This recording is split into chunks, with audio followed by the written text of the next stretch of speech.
Para hacer una coloración gram necesitamos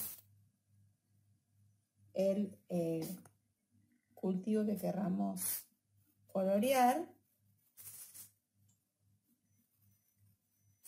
portaobjetos, agua destilada, los colorantes fucsina, cristal violeta, fucsina, safranina, puede ser también, Lugol, alcohol acetona y un anza.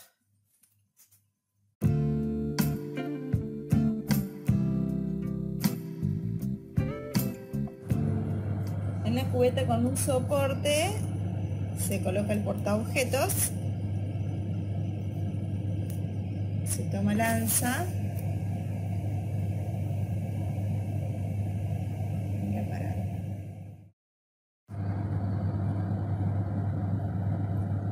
Se esteriliza el anza a rojo.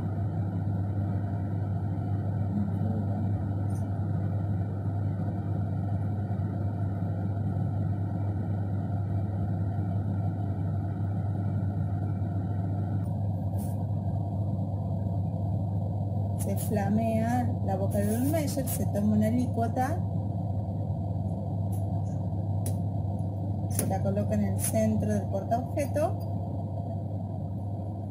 y se vuelve a esterilizar el anza al rojo.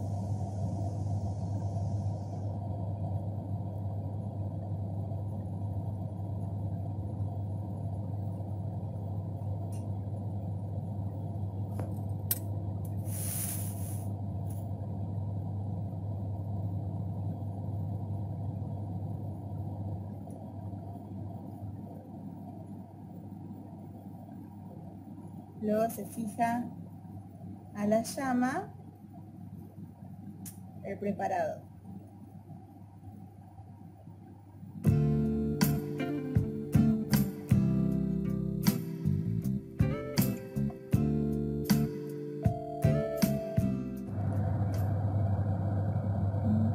Una vez que la preparación está fijada, se coloca primero el cristal violeta.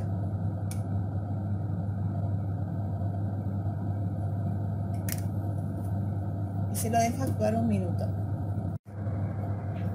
Luego se le agrega Lugol,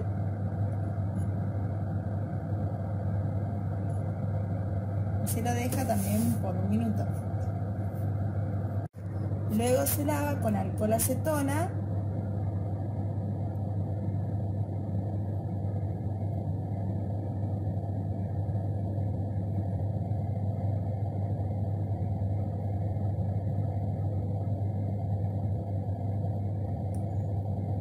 y se enjuaga con agua destilada.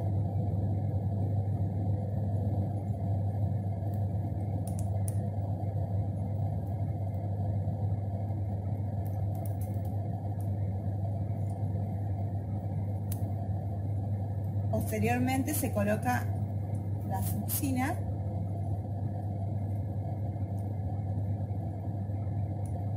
y se lo deja actuar de 30 segundos a un minuto. Luego se lava con agua destilada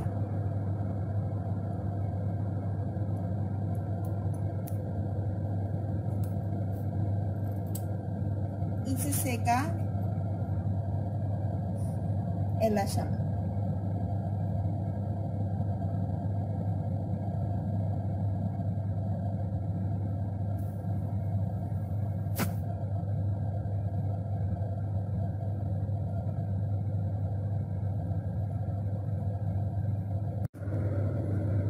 Una vez seca, la coloración está lista para mirarla bajo el microscopio.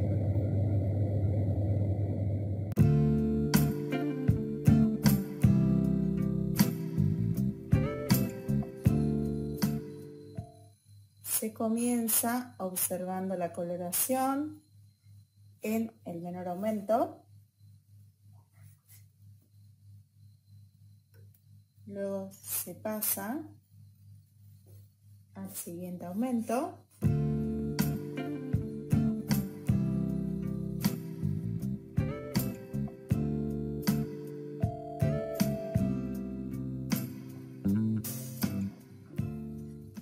vez más pasamos al siguiente aumento.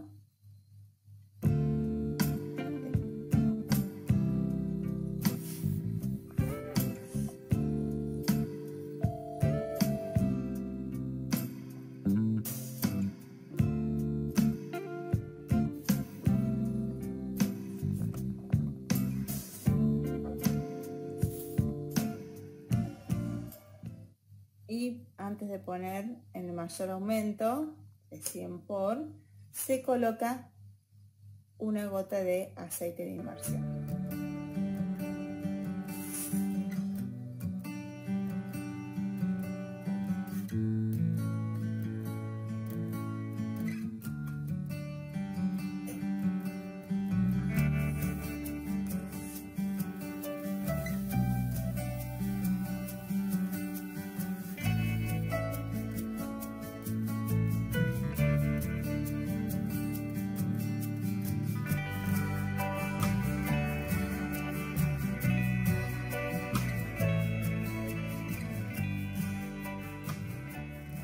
En esta diapositiva se observa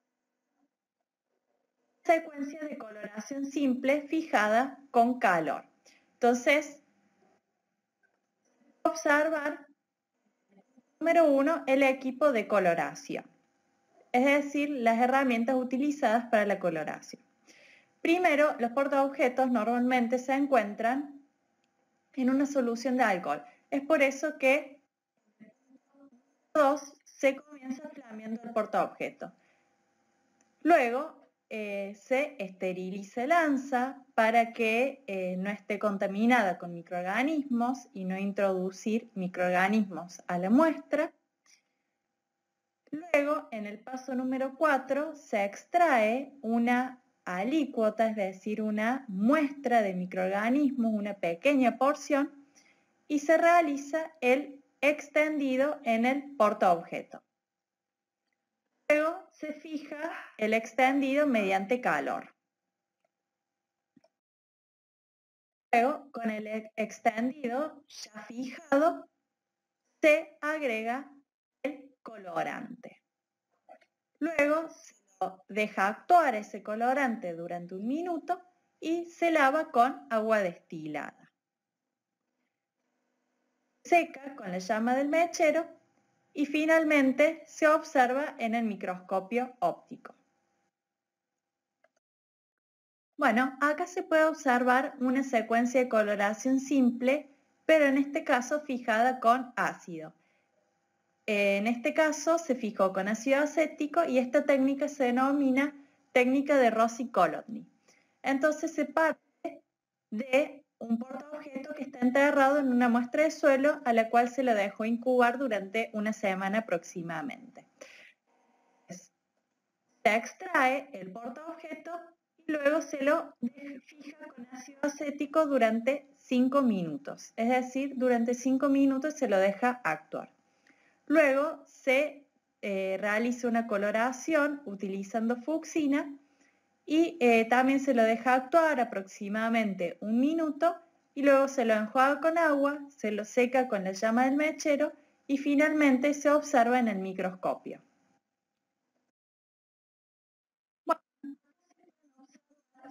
De coloraciones simples fijadas con ácido mediante la técnica de Rossi-Kolodny.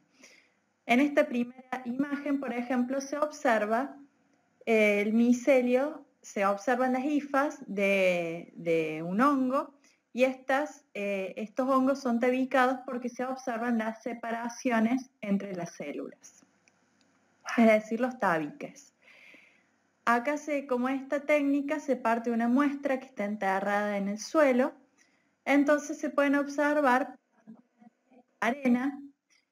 En esta tercera imagen se observan las hifas de un hongo, también se observan los filamentos de los actinomicetes, se observan también células bacterianas. Observar en esta imagen tienen forma de bacilos. En esta cuarta imagen también se puede observar micelios de hongos, actinomicetes y también algunas células más pequeñas que son bacterianas.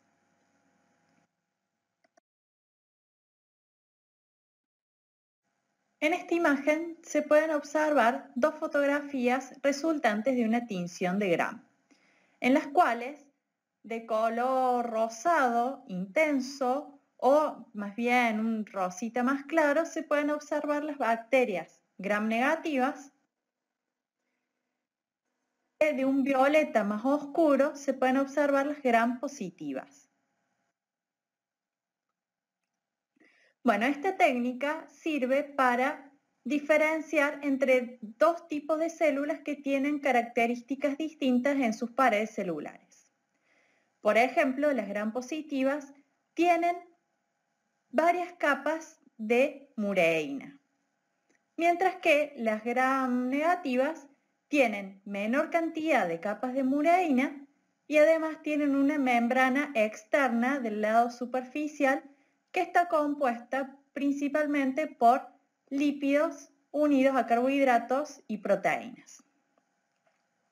Entonces, en el caso de las Gram positivas, cuando se coloca el colorante cristal violeta, se tiñen de violeta y cuando se coloca el Lugol se fija este colorante en sus células.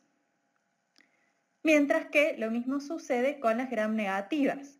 Sin embargo, cuando se aplica el alcohol acetona, lo que sucede es que las Gram positivas, al tener varias capas de mureína, tienen poros muy pequeños, por lo tanto no dejan escapar este cristal violeta, mientras que en las Gram negativas, al tener poros grandes, sí se escapa este cristal violeta. Además, el alcohol acetona es un solvente orgánico que disuelve su membrana externa.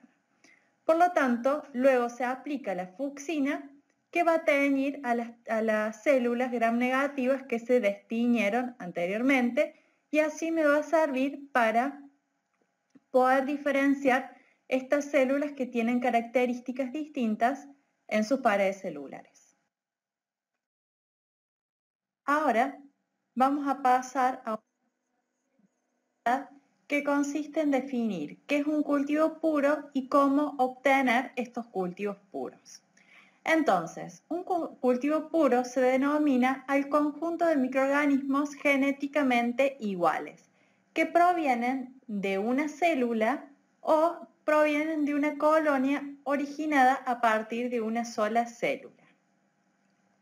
Estos cultivos puros se obtienen mediante técnicas de aislamiento, que es el procedimiento que permite separar una célula o un microorganismo de una población mixta. Hay distintos métodos de aislamiento, siendo el más conocido el aislamiento en medio sólido. En el caso del aislamiento en medio sólido, consiste en separar e inmovilizar individuos, microorganismos, en un medio de cultivo sólido, con el objetivo de que al multiplicarse las células se formen colonias macroscópicamente visibles que van a ser los cultivos puros. Entonces, ¿cómo se realiza esta técnica? Vamos a partir de una muestra sobre la cual se hacen diluciones y luego con una ansa que va a ser previamente esterilizada se va a tomar una alícuota de esta muestra y se van a realizar estrías en la superficie de un medio de cultivo sólido. En las primeras estrías, como voy a tener una gran cantidad de inóculos, voy a tener un crecimiento confluente de microorganismos, mientras que en las últimas estrías que realizo, al haber menos cantidad de inóculo, entonces voy a tener la posibilidad de que me crezcan colonias aisladas, que van a ser el sinónimo de los cultivos puros. Mientras que el aislamiento biológico consiste en inocular bacterias sobre animales o vegetales para luego aislarlas en su estado puro a partir de la sangre o de los tejidos de estos animales o vegetales. En esta diapositiva se puede ver un ejemplo de un aislamiento biológico que en este caso es en nódulos de leguminosas. No me voy a detener mucho acá porque esto lo van a ver más adelante, pero lo importante es que a partir de nódulos se obtienen microorganismos que luego se inoculan en plantas de leguminosa y luego se los puede aislar. Bueno, en esta diapositiva se va a observar el paso a paso de un aislamiento en medio sólido o también denominado aislamiento por agotamiento o estriado. Entonces, vamos a partir de un medio de cultivo que ya fue preparado. Entonces, lo primero que voy a hacer es, como estamos hablando de un medio de cultivo sólido, voy a poner a fundir el agar. Luego, cuando ya esté fundido, esté en estado líquido, lo voy a colocar en la caja de Petri y lo voy a dejar que solidifique. Una vez que ya solidificó, voy a tomar el anza, la voy a esterilizar para eliminar cualquier microorganismo presente en la misma. Voy a tomar una alícuota de mi muestra, primero voy a flamear la boca para hacer un flujo que no me permita que ingresen microorganismos a mi muestra. Voy a tomar una alícuota con el anza y voy a realizar estrías en la superficie de la placa con medio de cultivo. Y luego lo voy a incubar.